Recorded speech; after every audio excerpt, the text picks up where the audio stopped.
I look back now and I could see that it was bullying. Why is this happening to me? Just angry with the world, pretty much.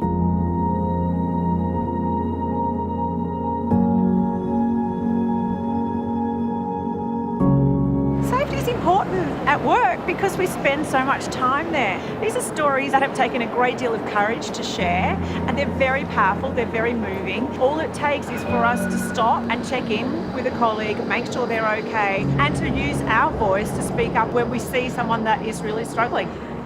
I pledged to spread kindness and respect in every workplace that I am in, and to use my voice to speak up. I would love all Victorians to come and experience this and make their pledge.